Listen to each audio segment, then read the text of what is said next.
Hello बच्चों, कैसे हैं आप सभी लोग। आई होप सो आप सभी लोग बहुत अच्छे होंगे और पढ़ाई भी ज़बरदस्त तरीके से कर रहे होंगे।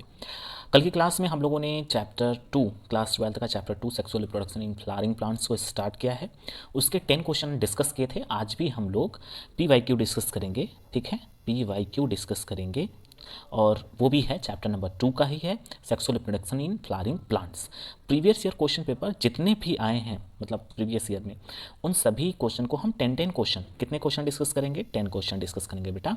रेगुलर डिस्कस करेंगे जिससे हमारे कंसेप्ट बहुत अच्छे हो जाएं और जिससे हम बहुत ही अच्छा मार्क्स गेन कर पाएँ, है ना। चलिए स्टार्ट करते हैं आज की क्लास हम। ठीक, तो आपकी स्क्रीन पर है पहला क्वेश्चन, क्वेश्चन नंबर 11 होगा, जो कि हम ऑलरेडी 10 क्वेश्चन डिस्कस कर चुके हैं। तो ये क्वेश्चन नंबर 11 है। इन मेजॉरिटी ऑफ एंजियोस्पर्म, यानी मेजॉरिटी एंजियोस्पर्म्स में मेजॉरिटी क्या होता है, चार ऑप्शन दिया हुआ है आपके स्क्रीन पर है बेटा, ध्यान से देखेंगे। Egg has a filiform apparatus. Second option check करेंगे बेटा, सेकेंड ऑप्शन है आपके स्क्रीन पर भी है, B there are numerous antipodal cells. और सी ऑप्शन है reduction division occurs in megaspore mother cell. Option number D है small central cell is present in the embryo sac.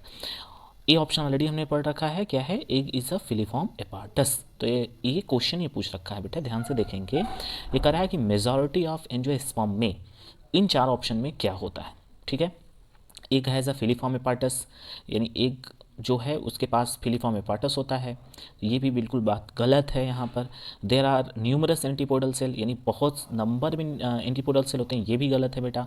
Reduction division occurs in megaspore mother cell, ये option देखिए, ये option correct है।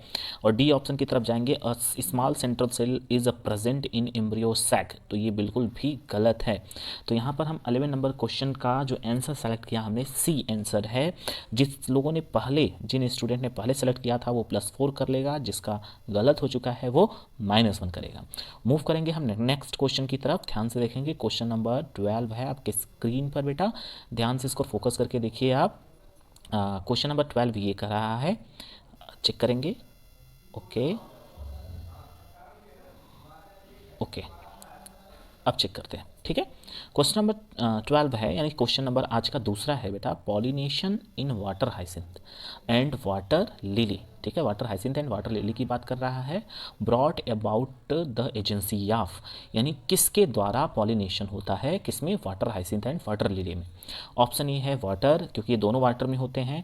Insect or winds and birds, and fourth option है bats.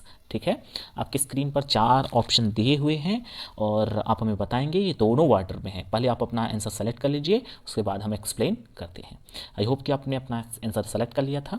अब हम देखेंगे बेटा, ध्यान से एनसीईआरटी की रीडिंग किया होगा आपने, किसकी, एनसीईआरटी। पहले हम बोले एनसीईआरटी पढ़ के रखो।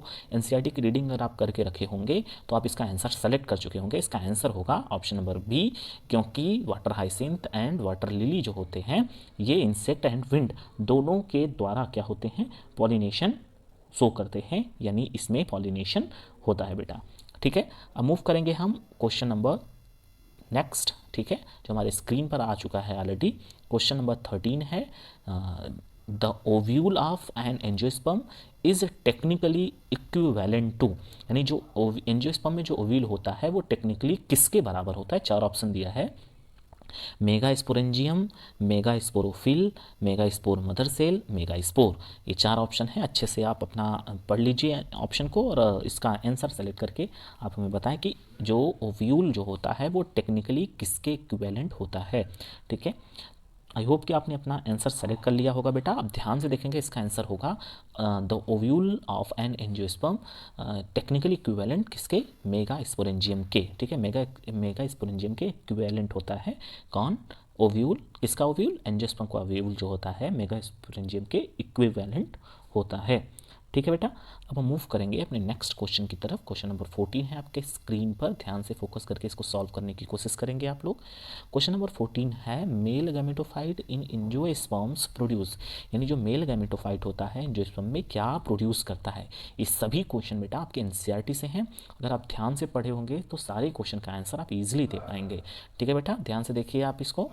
बेटा ऑप्शन चेक करते हैं। ऑप्शन नंबर ए है 2 sperm and a vegetative cell, 2 sperm और एक वेजिटेटिव सेल। दूसरा ऑप्शन है सिंगल स्पर्म है और एक वेजिटेटिव सेल है, और सी ऑप्शन है single sperm and two vegetative cell, और डी ऑप्शन है थ्री स्पर्म्स। हम सभी को पता है बेटा मेल गेमेटोफाइट जो एंजियोस्पर्म में होते हैं उसमें कुछ ऐसे एंजियोस्पर्म के प्लांट्स होते हैं जो 3 सेल स्टेज में पॉलन ग्रेन्स बाहर रिलीज होते हैं, ठीक है, 3 सेल स्टेज में होते हैं। तो वो 3 सेल स्टेज में बेटा उसमें 2 क्या होता है, उसमें 2 होता है स्पर्म, और तीसरा वाला क्या होता है, वेजिटेटिव सेल, ठीक है, वेजिटेटिव सेल होता है। तो इसका आंसर आप लोगों ने सेलेक्ट कर लिया होगा। कौन सा आंसर हो गया बेटा, ऑप्शन नंबर ए करेक्ट है, और बाकी सभी आंसर इसमें क्या है, इनकरेक्ट है बेटा। चलिए मूव करते हैं हम लोग अब अपने नेक्स्ट क्वेश्चन की तरफ। क्वेश्चन नंबर 15 है हमारी स्क्रीन पर, अच्छे से रीडिंग करिए इसकी, और अपने ऑप्शन को आप क्या करेंगे बेटा, सेलेक्ट करेंगे, ठीक है, अपने आंसर को आप इसमें सेलेक्ट करेंगे। क्वेश्चन नंबर 14 हो चुका है ना, 14 हम लोगों ने डिस्कस कर लिया है, हाँ 14 हम लोगों ने डिस्कस कर लिया है बेटा, और 14 हम लोगों ने डिस्कस कर लिया है। तो अब हम मूव करेंगे क्वेश्चन नंबर 15 की तरफ। क्वेश्चन नंबर 15 है स्क्रीन पर हमारे, the wheat grains has an embryo with one large shield shaped cotyledons known as. तो इस टाइप का क्वेश्चन हमने प्रीवियस टॉपिक मतलब प्रीवियस क्लास में डिस्कस भी किया था। व्हीट ग्रेन्स, व्हीट जो है वो ग्रास फैमिली का है, अगर आपने एनसीईआरटी पढ़ लिया होगा तो ग्रास फैमिली में कोटिलिडॉन को किस नाम से जानते हैं, इतना हमने क्लू दे दिया है आपको। अब आप हमें इसका आंसर कमेंट बॉक्स में राइट करेंगे, ठीक है बेटा। चलिए मूव करते हैं अपने नेक्स्ट क्वेश्चन की तरफ। क्वेश्चन नंबर 16 जो कि काफ़ी ईजी है, और इस लिखा है which one of the following fruits in parthenocarpic, यानी इनमें से कौन सा ऐसा है जो पार्थेनोकार्पिक होता है। पार्थेनोकार्पिक मतलब क्या होता है बेटा, जो बिना पार्थेनोकार्पिक मतलब ये फ्रूट्स में कन्वर्ट हो जाते हैं बिना फर्टिलाइजेशन के, ठीक है, विदाउट फर्टिलाइजेशन जो फ्रूट्स में कन्वर्ट हो जाए, लेकिन उसमें सीड नहीं होगा। जो पार्थेनोकार्पिक जो फ्रूट्स होते हैं बेटा उसमें सीड नहीं होता है, सीड एब्सेंट होता है, ठीक है। तो इसका आंसर आप सेलेक्ट करेंगे, आप एनसीईआरटी का ही है ये क्वेश्चन, इसको भी हम आपके लिए छोड़ते हैं। मूव करेंगे बेटा नेक्स्ट 17 क्वेश्चन की तरफ। 17 क्वेश्चन चेक करेंगे आप, फिलीफॉर्म एपार्टस इन कैरेक्टरिस्टिक्स फीचर आप्स, ये भी बेटा एनसीईआरटी का क्वेश्चन है। आप कहेंगे सर ये सारे क्वेश्चन आप हमारे लिए छोड़ते जा रहे हैं, जी हाँ ये भी एनसीईआरटी का क्वेश्चन है, और हम ये चेक करना चाहते हैं कि आप एनसीईआरटी अच्छे से रीडिंग करते हैं या नहीं करते हैं। तो फिलीफॉर्म एपार्टस किसका कैरेक्टर है, ऑप्शन है generative cell, nuclear embryo, aleurone cell, ठीक है, जिसमें ये 2 सेल वाले तो गलत हैं, आपको ये बी और डी ऑप्शन में से कोई एक सेलेक्ट करना है। सेलेक्ट करके आंसर आप हमें कमेंट बॉक्स में राइट कर देंगे बेटा। अब मूव करते हैं बेटा क्वेश्चन नंबर 18 की तरफ, यानी जो आज का है 8वां क्वेश्चन है, ये आपके स्क्रीन पर है। इन angiosperm microsporogenesis and mega sporogenesis, sporogenesis जो वर्ड दिया हुआ है बेटा ये बड़े ध्यान से देखेंगे। स्पोरोजेनेसिस का मतलब होता है कहीं ना कहीं गैमेट फॉर्मेशन की बात कर रहा है, ठीक है, गैमेट फॉर्मेशन की बात कर रहा है। तो अब हम आएंगे ऑप्शन की तरफ, ध्यान से देखेंगे। ऑप्शन हमारा अकर्स इन एंथर, एंथर में होता है। From gamete without further division, यानी फ्रॉम गैमेट, गैमेट का फॉर्मेशन तो होता ही है लेकिन बिना डिवीजन के ये तो पॉसिबल ही नहीं है, तो ऑप्शन बी इनकरेक्ट है। एंथर में होता नहीं, ये भी इनकरेक्ट है। इन्वॉल्व मियोसिस, तो बेटा मियोसिस से ही माइक्रोस्पोरोजेनेसिस मतलब मियोसिस होता है माइक्रोस्पोरोजेनेसिस में, जिससे 4 सेल बनती हैं, ठीक है, आप सबको पता होगा है ना। तो ये ऑप्शन नंबर सी करेक्ट है, अकर्स इन ओव्यूल, तो ये भी क्वेश्चन का आंसर गलत है बेटा। तो यहाँ पर हो गया हमारा ऑप्शन नंबर सी करेक्ट हो गया 18 का, है ना। आप लोगों ने सेलेक्ट कर लिया होगा, अगर सेलेक्ट करने पर आंसर सही है तो आपका +4, अगर नहीं है तो -1 कर लीजिए।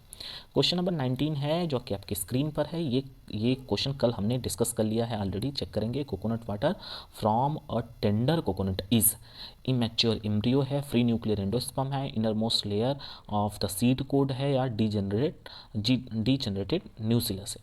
तो यहाँ पर बेटा चेक करेंगे, आप लोग ध्यान से देखेंगे। इन 4 ऑप्शन में हम 2 ऑप्शन को इनकरेक्ट कर लेते हैं, इमेच्योर एम्ब्रियो, डीजेनरेटेड न्यूसिलस को। अब 2 ऑप्शन आपके पास है, इसका आंसर आप हमें कमेंट बॉक्स में राइट करेंगे। आई होप कि आप पढ़ रहे होंगे एनसीईआरटी का ही क्वेश्चन है बेटा ये, ठीक है, चेक करके बताएंगे आप हमको। क्वेश्चन नंबर 20 की तरफ मूव करेंगे बेटा, ध्यान से देखिए। क्वेश्चन नंबर 20 आपके स्क्रीन पर है। ये लिखा है जिटेनोगैमी इन्वॉल्व्स, और ये कई बार AIPMT PMT, ठीक है, बहुत बार क्वेश्चन पूछा गया है। AIPMT का है, PMT का है, CPMT का है, कई बार ये रिपीट किया गया है, अराउंड ये 4 बार रिपीट किया गया क्वेश्चन है। तो ऑप्शन नंबर ए की तरफ जाएंगे बेटा हम। ऑप्शन नंबर ए है fertilization of a flower but the pollen from an anther flower of the same another flower of the same plants. Check करके बताइए इसका ऑप्शन नंबर बी की तरफ मूव करेंगे। पहले ऑप्शन नंबर जो ए है फिर से एक बार करेक्ट करते हैं, हमें लगता है कुछ स्टेटमेंट में गड़बड़ी है।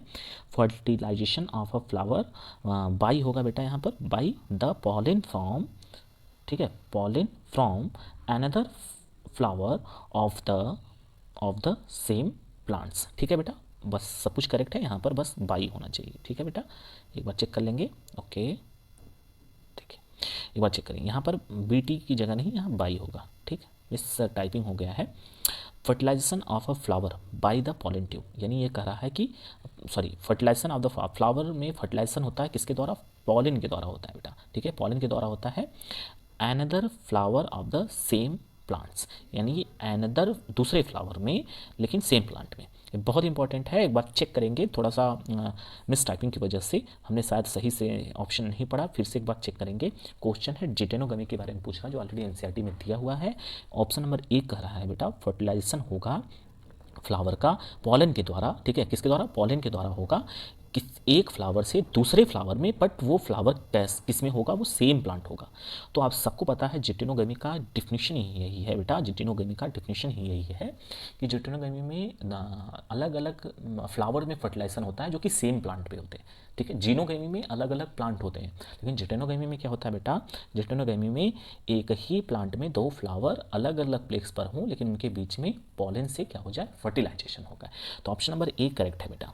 ठीक है, ऑप्शन बी रीडिंग कर लेते हैं। Fertilization of flower by pollen from the same flower, same flower नहीं होता है बेटा। ठीक है, ये इसलिए आंसर इनकरेक्ट है। सी की बात करेंगे, fertilization of a flower by the pollen from a flower of another plant. Another plant यहाँ वर्ड यूज़ कर लिया है, ये गलत है।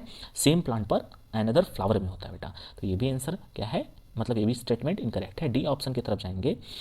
Fertilization of a flower by the pollen from a flower of another plant, फिर से यहाँ एनदर प्लांट्स यूज़ कर लिया, इसलिए ये भी इनकरेक्ट हो गया। ऑप्शन ए जो है ये करेक्ट है बेटा। ध्यान से देख लेंगे इसको एक बार, और आप +4 कर लेंगे अगर आपके करेक्ट हो गए, और अगर इनकरेक्ट है तो -1 कर लीजिए। आज हम लोग फिर से 10 क्वेश्चन डिस्कस कर चुके हैं, और आई होप कि आपके कंसेप्ट अच्छे हो रहे होंगे। कहीं पर डाउट होगा तो एनसीईआरटी की रीडिंग कर लीजिए, सारे क्वेश्चन एनसीईआरटी से हैं बेटा।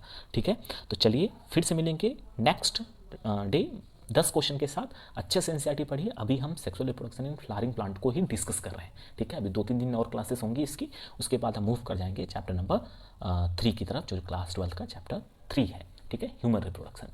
तो पढ़ते रहिए, मस्त तरीके से आप अच्छे एंजॉय करते रहिए और सक्सेस की तरफ बढ़ते रहिए। Thank you so much, thanks for watching, I love you my dear student.